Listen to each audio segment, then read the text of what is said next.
on Tezvavim at Beis in kiddushin.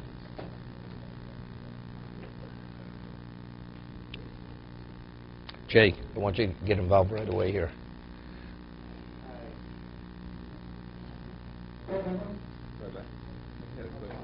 Well, let me just review a little bit, and then you listen.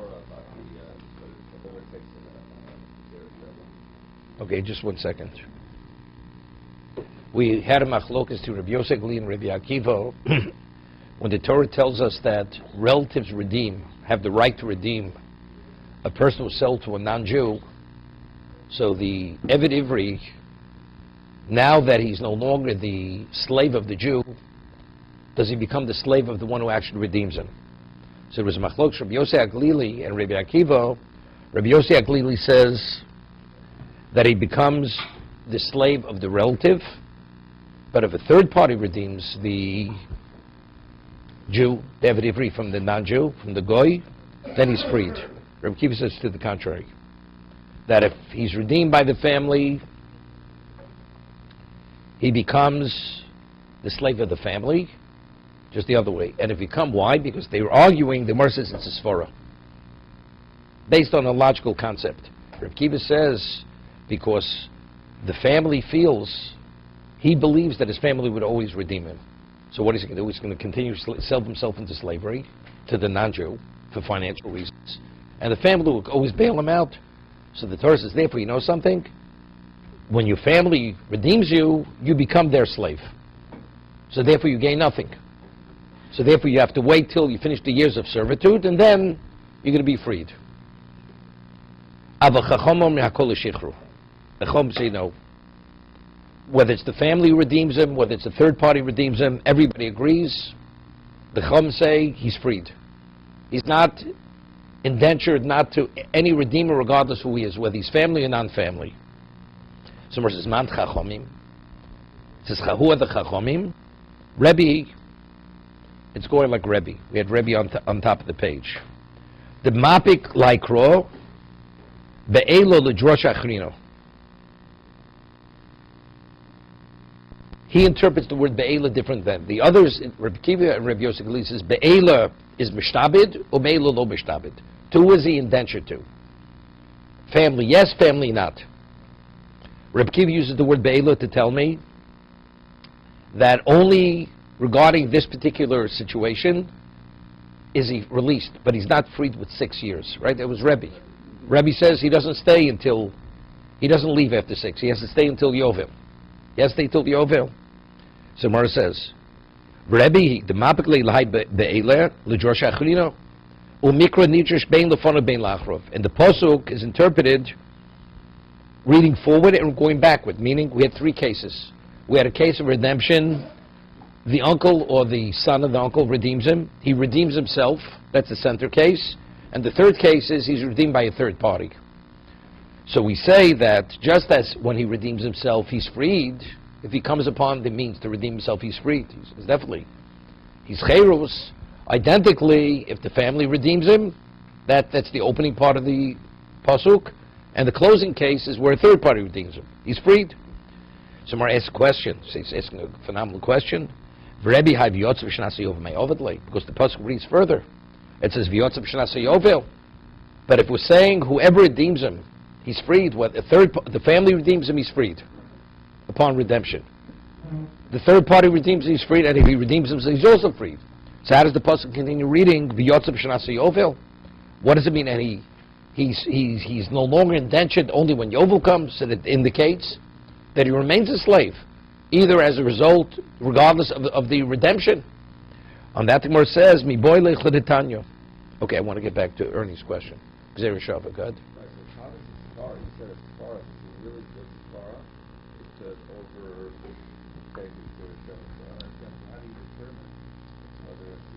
Only Chazal can make the determination. You know, very often you say, I have a phenomenal understanding. Yeah, and then when you present it to someone who really understands, he shows you it's not what you thought it was. Chazal, if they tell you. I'll give you that's why I mentioned Tosis yesterday. The Gemara says in Omen Aleph, I have 3 psukim to say that a person is freed with Yovel. When Yovel comes, it says Vishavel Mishpachto. He returns to his family. So there's the question, what do we need a pasuk? We have Gzera Shava. What is the case speaking about? It's speaking about Nirtza. Person received the all.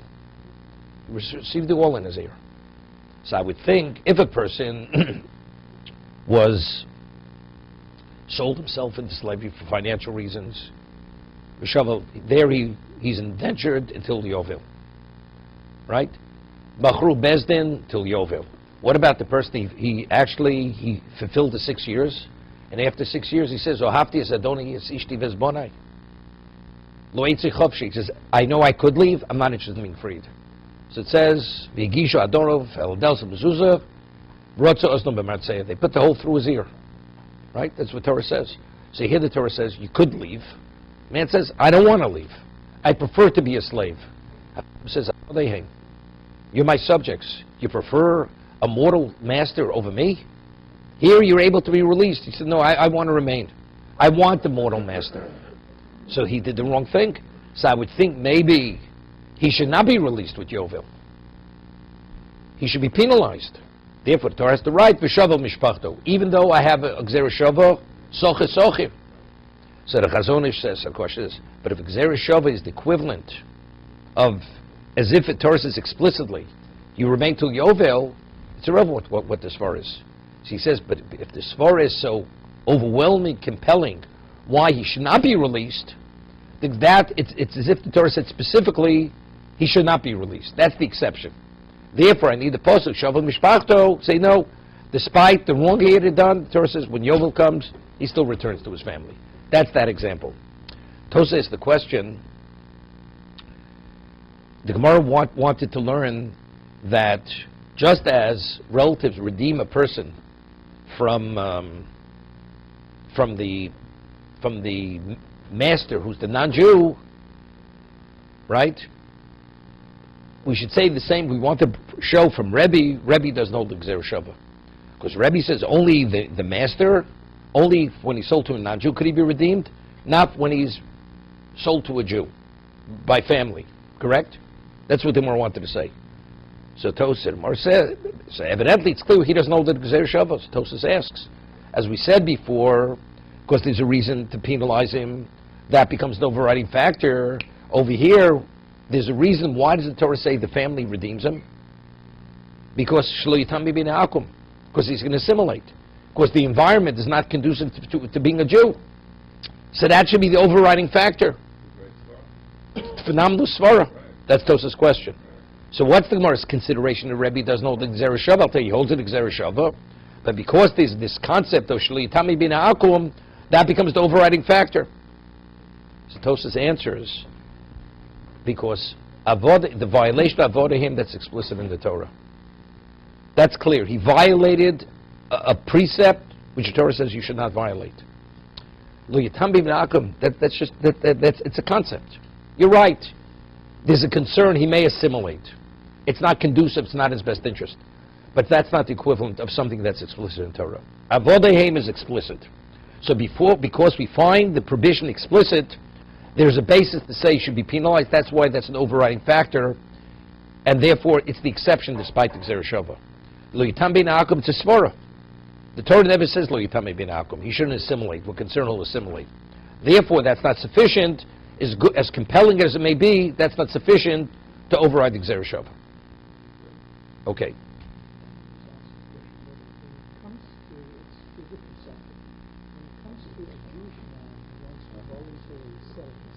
If he's selling himself to a Jew, he has to sell himself for a minimum of 6 years. He has no choice in it. Correct.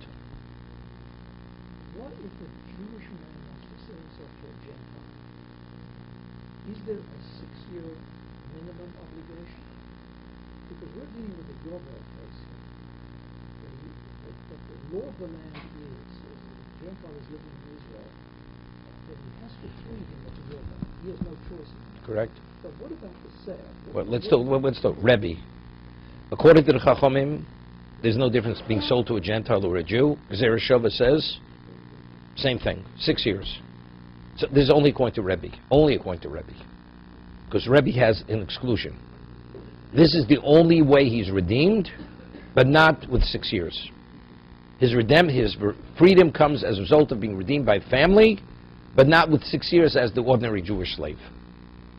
This is Rebbe's position. Man who wants to sell himself to a Gentile, it's actually identical in the procedure to selling himself to a Jewish man. Except, according to Rebbe, he has to stay till Yovel. He does not. There's no 6 years. Well, that's what I'm asking. According to Rebbe, there's no 6 years. there's no 6 years for a Gentile. But can a Jewish man who wants to sell himself to a Gentile negotiate a private deal? Yes. I'm going to sell myself for 3 years, for 8 years, for 12 years. Or is he, because a Jewish man selling to a Jewish man does not have that flexibility. As I understand what we've learned here, he has to sell himself No, for 6 he years. could. Whatever deal he negotiates, he negotiates. Gentile says, "I want to buy you forever." Right? That he can't do. Forever he cannot buy him because Torah says Yovel he has to go out. Less than Yovel, definitely he'd negotiate. Less than. Privately, he Right. cannot do that to the Jewish man. No. Correct. It's either 6 or nothing. Maximum 6 and minimum 6. Unless Yovel is going to come before 6 years. If Yovel comes before 6 years, factually he's selling himself for less than 6 years. Right. Sell himself as many times as he wants. Whatever he wants. Post Yovel will be 6 years. So why, when the bid thing is selling a man on the stove, you also say it's 6 years. Correct. They cannot sell for 3 years, even though they calculate Correct. what was the debt and all that. Right. Cannot. Even though he's That's explicit in Torah. That's explicit. He's overserving for his wealth. Correct. Part is what's for Correct. him and Correct. part is what can they do? So you have to understand that. What? A man steals 3 years' worth. He steals $300. And his value is $100 a year. But if he sold for 6 years, it's $600. Cannot be sold. Cannot be sold. It has to be identical. Has to be identical. Correct. That's why it's very difficult. Correct. It's nearly impossible. Impossible. Correct. Okay. So the Gemara asks the question, V'yotzeb shnasa yov my ovid lake. So according to Rebbe, that, as the pasuk reads, if the family redeems him, he gains his freedom. If he redeems himself, he gains his freedom. If a third party redeems him, he regains his freedom. So how does the pasuk contain V'yotzeb shnasa yovel? V'yotzeb shnasa yov my ovid lake, mi boy lech ditanyo. It's needed for what we learn in the Brisa. V'yotzeb shnasa yovel, ba'ovid kochovim sheyeshno tachas yotcho. We're speaking about a non-Jew who's under the jurisdiction of the Jewish court. Meaning that even though the Gentile wants him to serve him, to be indentured beyond Yovel, the Gentile has to release him at Yovel. That's what Torah says. V'yotzo b'shnasa Yovel. O einu ela b'ovid she'einu tachas yotcho. Maybe we're speaking about a non-Jew where he's not under your jurisdiction. The Torah says he has to remain till Yovel. Somewhere says, lo. I mean, he's not under your jurisdiction, and the non-Jew wants to retain him, and the secular law says he has a right to. What are you going to do? You have no choice. The Torah can't prescribe something where factually you have no control over the Gentile master to dictate to him what should be, what should not be. Evidently, it's speaking about a non-Jew who's under your jurisdiction, and he's bound by the Jewish court. So therefore, the Torah says he remains until Yovel. So what's the chiddush? Right? What's the chiddush? So Rashi says something over here.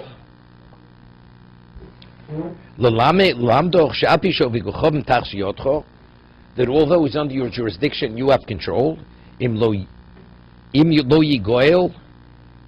If he's not redeemed, yishtabed bo ara yovel v'atorashoy lo v'lo v'akifim. Let's say somehow you could mislead him and somehow convince him that he should be released before Yovel. Akifin, in a deceptive way, you'll be able to convince the non-Jew to release the Jew. Maybe you should. Torah says no. that whatever the understanding was, if the understanding was till Yovel, you have no right in any way to deceive the Jew or to convince the Jew to release him before Yovel. Deceive the Goy. Okay? So Tosas has a little bit of problem with Rashi. It's understood. I mean, it's stealing. No, it's stealing. If the man paid and he has a right to retain him till Yovel, what's even the consideration? What, you're not permitted to steal from a non-Jew, from a Goy? Right? So Tosas himself says, Pirsh Kunchi cites Rashi, he says, besides, it's a pasuk that says, V'chishevim koneu, mishnas hi mochro lo ashnas yovel. It says that if a person wants to redeem himself, so you calculate the original cost of how many years until Yovel when he was sold, and how many years he worked, and whatever's left, he has to pay the difference to the master. So what does the Torah say? You have to calculate the financial balance with the master. That means it's the go. Is what to talk to. So evidently, it's clear the Torah is speaking about that was a non-Jew was under your jurisdiction. So he says, "Yeshlom adimi hosra avamina ma'irbav gachom she'enu tachsiyotcho." Does he call the name Shomadian lo sadin lo v'gachovim im yirtzel l'shmod l'kabel of din Torah?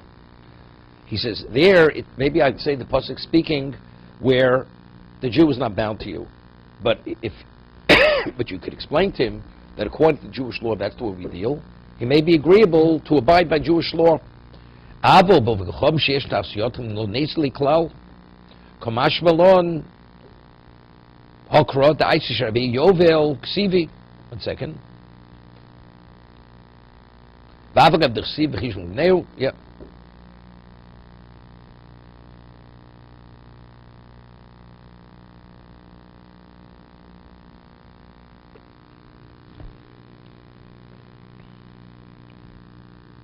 It's difficult.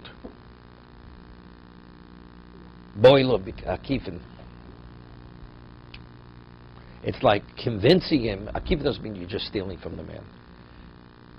It means that you're going to convince him to release him, even though you convince the guy to release him. You say, well, the Jewish law says you must release him. So, if we have the upper hand, he may listen. You're not permitted to do it. Torah says you're not permitted to do it, even if he's agreeable, because factually it's deception. You're not permitted, even if he's agreeable to it, because he's only agreeable because you're telling him that's what the Jewish law dictates. But factually, if that's not the case, so therefore, he has to be compensated. He has to be compensated for whatever the balance is of the years that he has to work. Okay? No, it's not. Certain times you're permitted to lie. It's not. Because factually, there is a concept of Shliyatami bin Akum. Factually, maybe someday we'll reimburse him. But it's not in the Jew's best interest to be in that environment, where ultimately he may become an idolater. Yeah. No, that's what Torah says. Regardless of the consequence, you have to compensate the man. And if you don't compensate him, regardless of what the consequence of remaining there, it doesn't make a difference. That's what Torah is saying. So it's pretty strong what the Torah is saying. Meaning the end doesn't justify the means. No, even for the Jew. No, even though.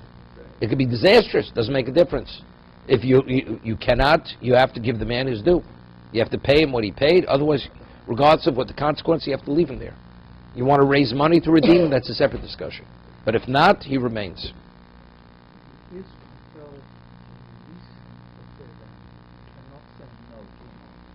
Well, he has no choice. He's under our jurisdiction. Correct? Well, that's explicit. That's explicit in the Torah. That's explicit in the Torah. Right? It says whether the relative redeems him or a third party redeems him. According to Rebbe, he's freed. So the others, they argue, is the family or the third party? But either way, the guy has to release him. It's either into the servitude of the relative or the servitude of the third party. He's not selling him. It's a purchase. It's a purchase of the Redeemer. The Redeemer is really redeeming. But the result of the redemption is a transfer of ownership. Yeah, but even though regarding one of them, he's freed. right? Even though money's changing hands, the man is Goy is selling. the goy is giving up, is relinquishing his ownership. He's selling. No. It's not selling. It's not selling. Not selling. When you disown something, are you selling? That's a relinquishment of ownership. No. So what? So what? He's relinquished, but that's not selling.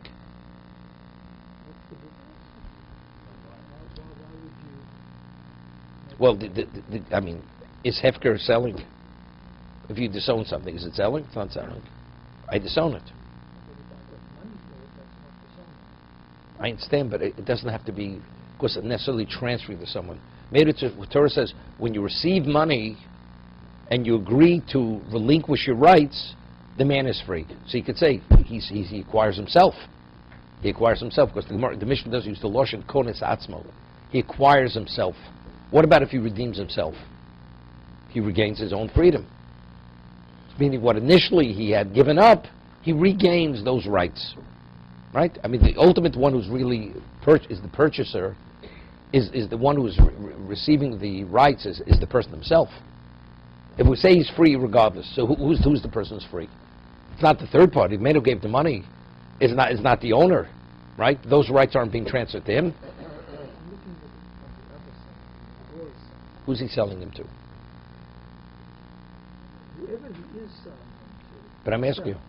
But I understand. But who is the beneficiary of the sale? The slave. According to the Chachamim, it's the slave. So I'm saying, even though he never dealt with the slave, the family came or a third party came, and their intention was redemption. We're redeeming him. So the non-Jew says it's irrelevant to what you're doing. You give me my money, I'm happy to relinquish my rights. Finished. Pigeon shroom is a whole different concept. But, I mean, what, if the person who's captured, is it because he's going to die otherwise, or because he's living a slave? It's a whole different. What happens? Pigeon shroom. The non-Jew doesn't want to take the ransom. What are you going to do? So you can't do anything. The man never had a right to take the man. He never had a right. He's a captive. Captive has nothing to do with this. He was within the legal system. This is within the legal system. Because it's Hatzolos Nefashos. You're saving a man's life. But even even the question is even to save his spirituality, there's a mitzvah of a pigeon shvuim. The man's going to be a goy if you don't redeem him. But even if you redeem him, there's also the same concept. I understand that. But not quite to that extent. It's different, yeah. Put himself into the sin that that's the difference. No, because here he's bound by the Torah. Here it's a master. There's not a master. There the man is he's a captive of a person who actually took control of his life. They're not comparable. and if you redeem him and he's not released, there is nothing you can do legally. That's what I'm saying. Ubishtar. It says a Jewish slave is sold with a shtar, with a document. Minolan. How do we know? The Mishnah says, if he receives money, he's purchased. Right? That's the way he sells himself. Ubishtar. How do we know that he can be purchased with a shtar? Amarula Amakro. It says, Ima cheres yikachlo. We're speaking about this is by the maidservant. An omevriya. An omevriya is sold by the father to a master. So what should the master do? The master should marry her. Right? And he should provide whatever a husband has to provide for a wife. But it says in the pasuk, Ima cheres yikachlo, if the master should marry another woman, it says he has no right to diminish his responsibility to the omevriya. Right? So ikisha kosel lacheres. The Torah equates the omevriya to a regular wife. It's a regular wife, not a maidservant. Ma'acheres mekanya b'shtar. Just as when a man marries a woman, we had earlier psukim, right? It says v'yotzav v'hoiso, right? That a woman is married with shtar. That's one of the means of marriage. Af omevriya mekanya b'shtar. An omevriya is also acquired with a shtar. As the husband gives the document to the wife, and the result of that document is marriage, identically the result of giving the document to the father is servitude. She becomes the omevriya.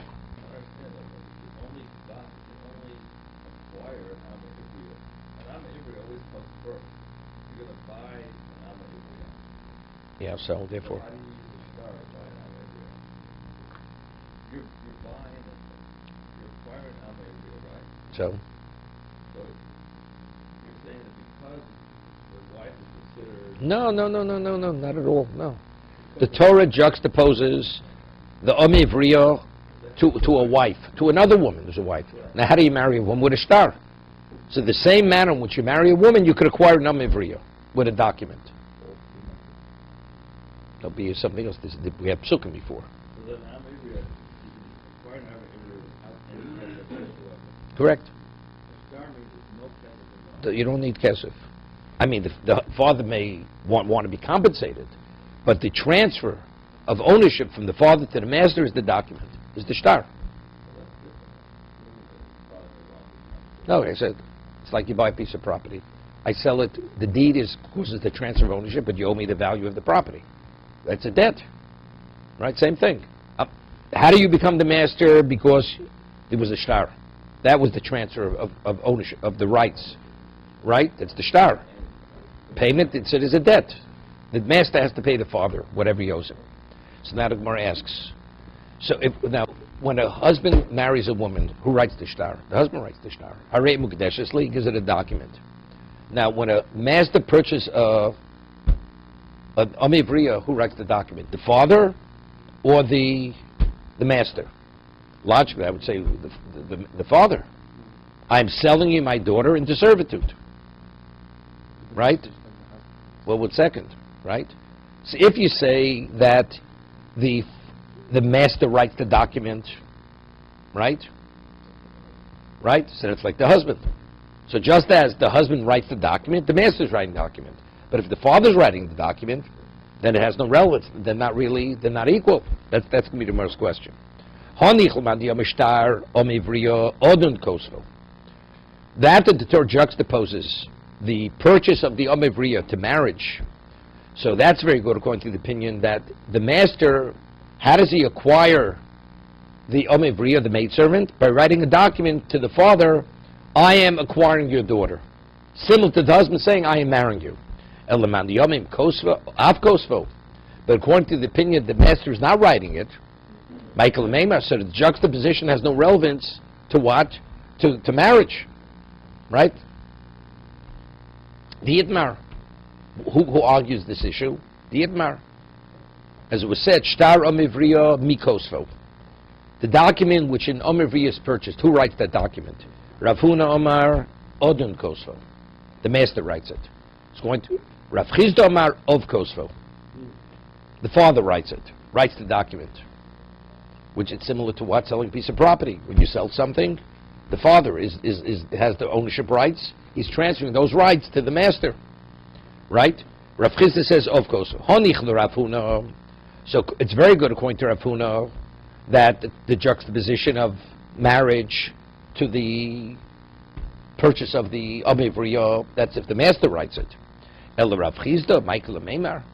But according to Rav Chizda, that the father writes the document, it has no relevance to what? To marriage. Because there it's the husband, and here it's the father writing the document.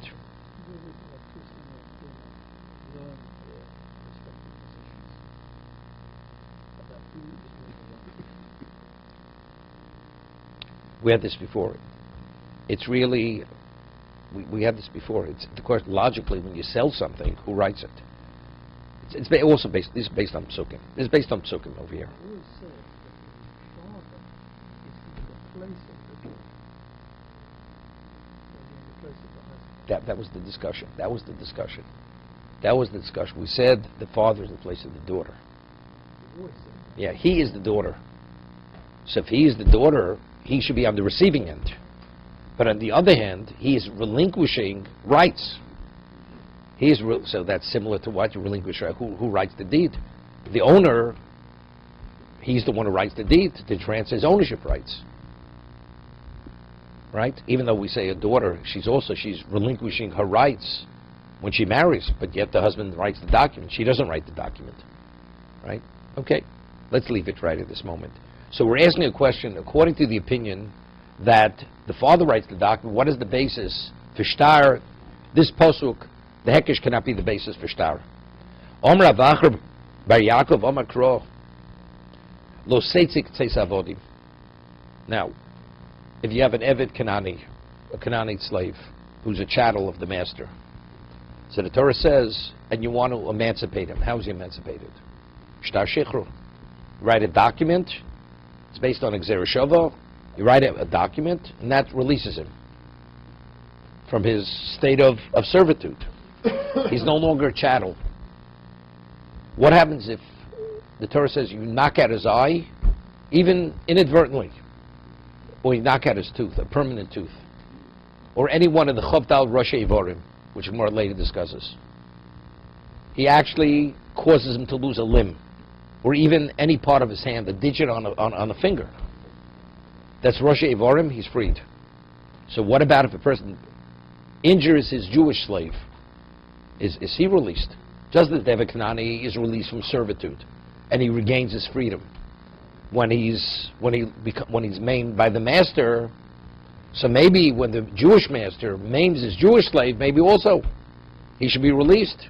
That although the Eved Kanani is freed when he loses his eye or his tooth, permanent tooth, or any one of the Roshei Ivorim, this only applies to the Eved Kanani, not to the Jewish slave. He has to be compensated for injury. Injury, he has to pay damages. The Jewish master has to pay the Jewish slave damages. He's a mazik. But what? Gzera Sakosov. Gzera Sakosov.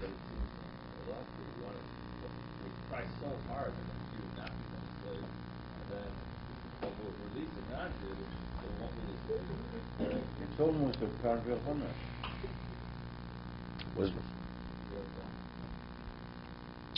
No, the logic's not so strong. What's the logic?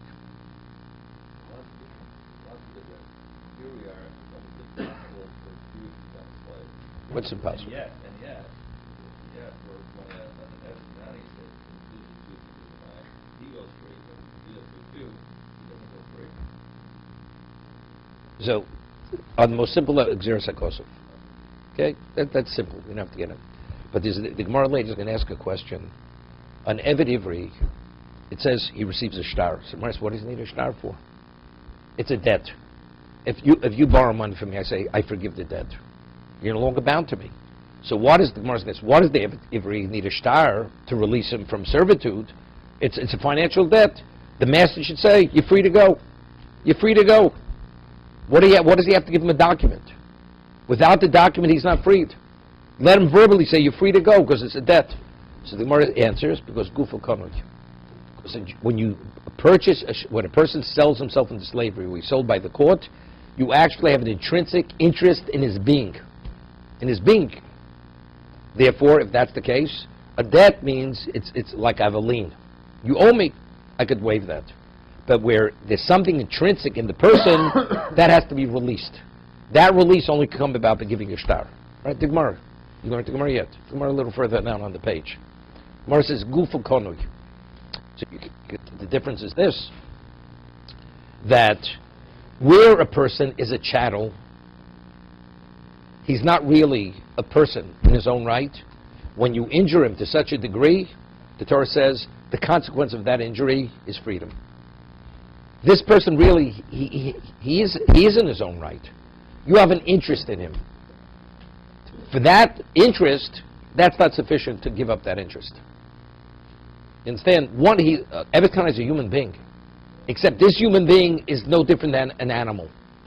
If you go and even inadvertently you cause such injury that he loses any one of the 24 areas, his eye, his tooth, a limb, or whatever it may be, it's considered so drastic of mistreatment, he's freed. He's released, and he becomes a Jew. A Jew is a Jew. He's not treated like an animal. He's not a chattel. Therefore, we had earlier, V'tov l'imoch, you have to treat him in a way no less than you treat yourself. That's the way he has to be treated. So therefore, as a result of injury, he's not released. That's l'tzeisei k'tzeis avodim. Now, Rabbi, is there a difference between losing a tooth or losing a leg? Losing a toe. Or losing a toe? Right. There's more than just releasing him. There should be some compensation for the... For Evan Kanani? For the No, Evan no, no, Kanani. no. He's my chattel. He's not a person in his own right.